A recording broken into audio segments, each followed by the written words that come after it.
Hier sur France Inter, il s'est passé ça. Parce que c'est pas possible d'avoir que les femmes qui parlent. Mais où sont les hommes? Parce que ça doit être reconnu. Donc vous attendez que les hommes, que les réalisateurs, que les acteurs Mais prennent oui, enfin mais la toutes parole les femmes attendent ça. pour assurer un peu cette tribune des hommes qui enfin Mais c'est parlent. une nécessité. Vous Sinon, expliquez. il n'y a pas de changement. Et Juliette Binoche, tu sens dans un instant de profonde détresse que ça la touche, qu'il y ait des combats qui ne sont menés que par les femmes.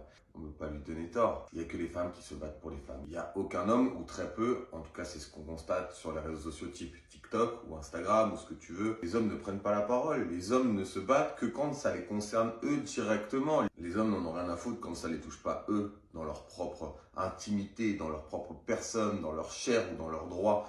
En fait, il est là le problème de l'homme, du masculin. C'est qu'il est hyper égocentré, qu'il est hyper égoïste. Et faites pas genre, oui, non, moi je suis ouvert et tout. Non, non. Est-ce que vous avez déjà pris la parole pour aider une gamine en détresse? Est-ce que vous avez déjà parlé à votre fille, à votre sœur de potentielle détresse qu'elle pouvait avoir? Est-ce que vous avez déjà aidé quelqu'un qui avait un problème, par exemple, dans le métro ou dans la rue? La vérité, c'est que le masculin fait preuve d'un cruel manque d'empathie. Sauf que comme elle le dit si bien, un combat, ça ne peut pas se mener que par un genre de la population. Il faut que les deux s'y mettent. Et la réalité, c'est que si ces combats-là étaient des combats masculins, ils seraient réglés depuis bien longtemps. Parce que dans cette société patriarcale, c'est les hommes qui décident de tout. Encore maintenant, les hommes décident si une femme peut avorter ou pas. Les hommes décident des inégalités salariales qu'il peut y avoir dans le monde. Il n'y a que les hommes qui font du body shaming, il n'y a que les hommes qui critiquent sur les réseaux, il n'y a que les hommes qui sont mauvais avec les autres personnes. Si par exemple les hommes avaient leurs règles, et si par exemple les hommes étaient discriminés à l'embauche, et si par exemple les hommes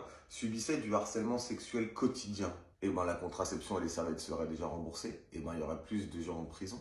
Et en plus de ça, les salaires seraient paritaires. Donc les hommes, réveillez-vous, parce que c'est bien beau de faire les hommes capables dans la vraie vie sur les réseaux. Un homme capable, ça a des combats. Un homme capable, ça a de la sensibilité. Un homme capable, ça fait attention aux autres. Un homme capable, ça protège. Ça fait pas que partager des routines de sport ou dire de loin non, mais ça me regarde pas, c'est pas machin, je suis pas légitime de prendre la parole sur le réseau. Les combats pour l'égalité, c'est des combats que tout le monde doit mener. Et il n'y a pas que ce sujet-là, hein. Il y a tous les sujets LGBT, le racisme. Il y a énormément de sujets sur lesquels les hommes doivent se positionner. Donc ok, les sujets de succès, de travail, c'est intéressant. Mais les sujets d'humanité, ça l'est d'autant plus. Donc réveillez-vous.